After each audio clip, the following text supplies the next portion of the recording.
sadarkaa olaanaatti ol bahee jira. Kun akkanumatti hin dhufne gatii kafalamee dhufe gatii qeeroon kafalteen gatii waraanni bilisummaa Oromoo kafalee miseensi adda bilisummaa Oromoodhaa waan kun ta'uudhaan ifi boonuu qabu. Miseensi adda bilisummaa Oromoo silaa akka qeeroon bilisummaatiif waraana isaa cinaan jiraanne dhugaan mirga abbaa biyyummaatiif uummata isaatiif hin dhaabbanne injifannoon irra dhufte tun hin dhuftu. Kana miseensa keenya mormasaa ol qabatee maqaasaa ol qabatee deemuu danda'uudha qaba. Hojiin isin hojjettan takka lafatti hin buune guyyaarraa guyyatti mirkanaa guyyaarraa guyyatti Oromoodhaaf injifannoo fidaa jira. Kanaaf miseensa keenya galata guddaadha qabdanii isiniif jechuu barbaada irratti.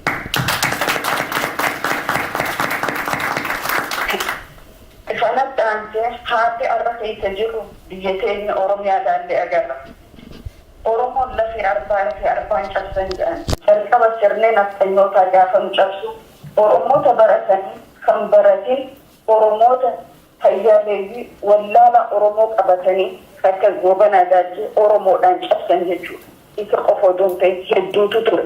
Arrallee bifuma isaanii mootummaan TPLF amala jijjiirratee Piraayim Ministeerri Oromoon isin fide jechuudha.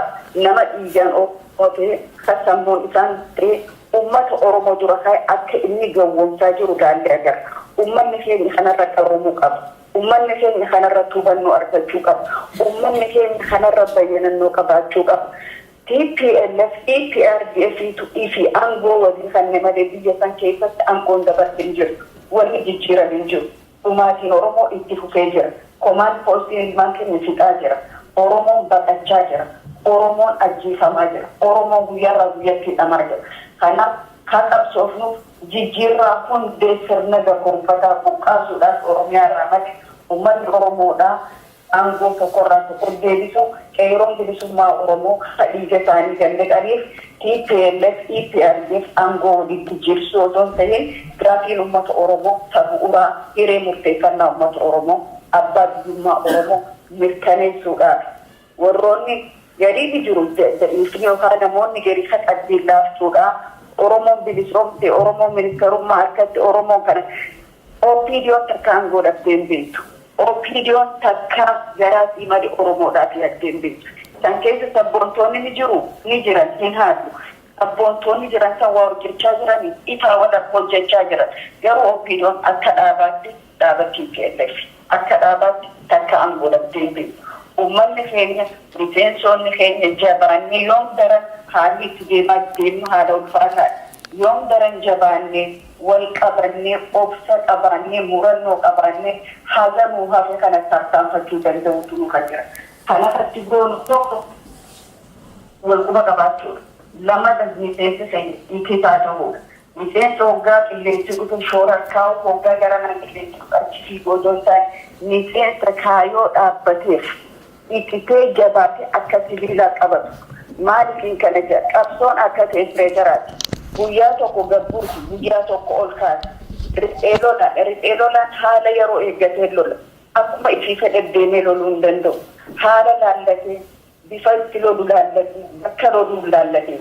Gaafa gochi waraana bilisummaa Oromoo injifannoo galmees hamillee oriillee waa hojjennee gaafa immoo xiqqoodhaaf inni dhufe shifif jechuun nurra hin jiru. Qabsaawaan haalileensaa yeroo hunda ol ka'aa ta'uu qaba. Qabsaawaan yeroo hunda murataa fixataa ta'uu qaba. Qabsaawaan yeroo hunda jegereesaa yaaduudha qaba. Qabsaawaan onneesaa guutuudhaan abdiisaa iddootti ilaaluudha qaba. Guyyaan arra halkanii boruu ni ifa. Har'a ifa immoo boruu ni dukkanaa'a. Oromoon gaafa dura fincila jalqabeerraa gaafa dura qabsoo biyyummaa qabsoo Oromoo jalqabeerraa fincilli dheedamoo qilxuu carcarxirroo keessa dhufaati. Dhufaati duraa kun sagalee bilisummaa Oromooti jedhe dhufaati. Dhufaati san irra qeeroo dhalchee saba Oromoo guutuu bilisummaadhaaf afeeree uummata Oromoo hanga xiqqaa tokkootu hafaaf. Hanga sana jabaachuu danda'u nurra jira. Keessaafuu miseensa keenya. Keessaafuu miseensa keenya. Jabina daran mul'isuu nurra jira. Obsa qabaachuu nurra jira. Obsa keenya yoom caala jabeessuu nurra jira. Oromoon bifa adda addaa qabna. Dadhabaas qabna. Jabaas qabna. Beekaa qabna. Wallaalaa qabna. Dugna qabna. Arjaa qabna. kana cufa wal qabannee deemuu danda'uu nurra jira. Kanu maaf qabeenya abaaruu nurra hin jiru. Ka'arra haalli mijaa'uu fi didee xiqqoo mataa qaqqabe lakkii kanneen bira darbuu nurra hin jiru. Hamma dandeenyetti rakkoo saba Oromootiif jennee hinqii arra kan nuuf keessa jiru jennee wal danda'utu nurra jira. Keessaafu miseensi adda bilisummaa Oromoodha. Fakkii guddaa ta'uu nurra jira hawaasa keessatti. Fakkii guddaa kan saba kanaaf waan ta'eef. Kan bilisoomsuuf deemu saba kana waan ta'eef. Kan warra boomsuuf deemu Oromiyaa waan ta'eef. Garaa ballachuu qabna, obsa qabaachuu qabna, dandeettii durgaran jabaachuutu nurra jira. Hawaasni keenya bakka dogoggora qabutti yookaan bakka gaafii qabutti gaafii san sirnaan deebisuu fi odoo aaraan hin dhugaa uummanni bilisummaa harbuurraa ta'ee waan gari kan jedhu jira. Saniif bifa itti deebifnuuf bifa araaraa, bifa qabbanaa, bifa gaabbii garaagarummaa keessatti uumnetti itti dhihaannee wali dhihaachuu danda'u nurra jira. Kalee arran ta'u wanni kalee dabre waan dabre seenaa dhaabsifnee arrarraa jalqabne akka saba Oromoo bilisummaa isaatiif hiriirsinaa irratti yoo fuula keessan ta'e. Kanaaf hin baasan, kanaaf murteessaadha. Waan ama 15, ama 5, ama 2 dura haasa'uudhaan waan arra jiru haasa'u nurra jira. Arra rafaanii borumaan godhuu nurra jira. Borurraa ibsaan maal godhuu nurra jira. Tokko wanni guddaan gaafiin ilmaan Oromoo afaan qawwee malee kan deebine nu cufti ni beekna. Addunyaa wanni qawwee hojjetteef akka uummanni mirgasaa sarbame mirgasaatti hin deebifatuuti. Gaafiin Oromoo gaafii afaan qawwee malee deebituu miti. Impaayerri Habashaadha Oromoodhaaf isaa ifiifuu nagaan kun kanneen beeku aangoo sumni walajjeesaa bifa adda addaatiin walajjeesaa walirraa fudhachaa ture. Kanaaf goglaa waraana bilisummaa Oromoo jabeessuun murteessaadha. Kana achi Oromoon filmaanni tokko kan ittiin qabdu jiru.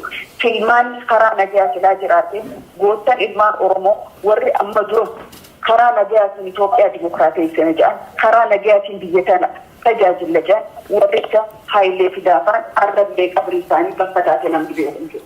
Warroonni karaa nagaatiin biyya san keessa nagaatiin jedhan Habashaan nagaan beeku. Habashaan afaan qawwee beeku. Afaan inni beeku wal jihaa ta'uudhaaf yeroo hunda qophii ta'uu nurra jira. Akkuma isa amma dura baafnetti addi bilisummaa Oromoodha. Kana booda uummata isaan waan qabu waan danda'u karaa itti danda'ameen sirna abbaa irree wayyaanii bifa ta'een dura dhaabbachaa jira. Murannoodhaafis dura dhaabbachuuf jiraatu. Kafaanis kana, adeemis kana, kaqabnus kan jechuudha. Kanaaf waraanni keenya yeroo har'aa Oromiyaa bilisuu keessatti humna adda addaatiin diina ta'aa jira. Konkolaataa diinaa guyyaarraa garagalchaa jira. Miidhaa diinarra guyyaarra deessisaa jira. Fakkeenyaaf kan zoonii kibbaa sanii himamanii zoonii hedduu keessatti ta'aa jira. Kan zoonii kibbaa waliin himamee keessatti miidiyaa argameef gatii daangaa Keeniyaarra jiruuf. Gatii achii miidiyaa akkasuuf. Naannoo dhiha Oromiyaa fudhan, kibba baha Oromiyaa fudhan, baha Oromiyaa fudhan, miidiyaaleen hedduu waan hin jirreef naannoo osoo qabsoon gaggeeffamaa jiru. Media argachaa jiru. Ammoo injifannoo gurguddaa galmeessaa jira bilisummaa Oromoo. Kanatti seerri mataan isaanii beeka uummanni Oromoo kan biyya keessa jiru jechuudha. Tokko kanii kanarra dhaammachuu barbaadu afaffaaddii sararaalee irra jirtu. Afaffaaddii miidiyaa alaa kanarra jirtu. Kana dhaggeeffate miseensonni keenya isaan miidhamtu qabu. Miidiyaalee alaa kana feesbuuqaa bifaatu waan amma meeshaa baroota na fudhatte gariisaa diinni tolfatee qobbaafatee jirra qaannitee jira. Gariisaa ka ifuun jaalanne qabsoo sabaa jaalachuu fi warra ifuun jaalanne ka ifuun jaalanne qabsoo uummata kanaa jaalachuu hin danda'u qabsoo saba kanaa. Gariisaa ka jireenyi biyya ambaatu rakkoo ibsitee achumarra ol bee hafuura baafatu jira nama arrabsuudhaan. Kana laaltanii akka karaa malee dogoggora kana laaltanii akka sammuu keessan keessa yaa'anii faffaca'anii hin jiran. Miseensonni keenya immoo hoggaa rispoondii goota miidiyaalee irratti odoo naannoon tuqe odoo kabajaa Oromummaan tuqe safuu eeggachaa deebii arraba kana deebii naamusa kan nu qabu saba kana mararfachuu nurra jira. Akkumaan jalqaba jee akka gaariin jirutti badaanis jira. Badaa kanallee itti dhihaannee afaan nagaatiin tasgabbeessuu danda'u nurra jira. Yoo hamaan deebiste badiidha. Kawalii waan taaniif, nu kawalii waan taaniif. Diina amma bifa inni gufuun deebiif. Keenyammoo hamma dandeenyutti gorsuu qabna. Haga ejentii diinaa akka OPDOtti uummata Oromootiif qabsoo Oromoo balleessuu irra fuulan deebifannetti. Kana kaniin jiru ka'umaa kaniin dhaammadhu waa'ee dubartootaati. Jaalala waan takka ceelluu hubachuu qabnuutu jira. Waan hubachaa hin jirreetu jira. Dubartiin lafee dugdaa ta'uudha hubachuudhaan. Hawaasa tokko keessatti dubartiin lafee dugdaati. Manni dhaabbate tokko dubartii malee dhaabbachuu hin danda'u. Addunyaan irra guddatteetu dubartii malee deemuu hin dandeessu. Qabsoon keenyas addunyaatii alaanti. Qabsoo warra riqeelota addunyaa yoo laalle holqaa hedduu kan injifannoo mirkaneessu dubartiidha. Barootan soddoman lafa baqaatii kan dubartootan Oromoodhaan, gootummaadhaan, arjummaadhaan, murannoodhaan qabsoo sana keessa hedduu turan. Qooda dirqama hedduu bahaa turan. Rakkoon karaa daasporaa taate. Rakkoo karaa alaa jirtu kana furmaata itti kennuun irra jira jaallatti. Maaliif waan garii odoo beeknu bira dabraa jiru. Ammoo bira dabruu walitti dhiisuuf hin beeknu kana booda. Qabsoon kun dubartii fi dhiiraafis wal qixa. Gaafiin abbaa biyyummaa keenya cufa. Dubartoota fakkeenya tokkoon miseensi diigdam yoo ta'e haadha manaa diigdam qaba haa jiru. Yookaan diigdaman keessaa shan hin fuune haa jiru. 15 haadha manaa qaba. 15 kun akka caayaa ijaaramanii jiru. Akka caayaa ijaaramanii leenjifamanii meeqaa sadarkaa miseensaatti ol jiddan. Moo dubartoota manuma dhiiftanii ifii walgahii dhuftan kun laalamuutu irra jira. Dubartiin qabsoo bilisummaa Oromoo adda bilisummaa Oromoo ittis murteessaadha. Dubartiin haadha yaadaati, yaada laati. Dubartiin haadha malaati, mala haniiti. Dubartiin haadha qabeenyaati, arja qabsoo kana gargaarti. Dubartiin waan dogoggora sirreessiti, nama wal qabe araarti. Kanaaf agaraan kaniin irra deebi'eetiin hin jiru. Dubartoota irratti fuula deebisaa. Dubartoota jaaruu irratti. Dubartoonni Oromoo jajjaboodha. Dubartoonni Oromoo goota. Waan naboonsu keessaa ilaa agarraa dubartoota Oromoo gantuun agarra. Lafa baqaatirraa hanga biyya faranjii dhufetti. Dubartiin Oromoo gootummaan falmatan. Gootummaan qabsaawan. Akka qabsoon turillee yeroo fuutu ni beekan. Kanaaf dubartiin qabsoo keessatti hirmaachisa. Dubartoonni karaa isaaniitiin jabaatanii mirga isaaniitiif dhaabbachuutu irra jira.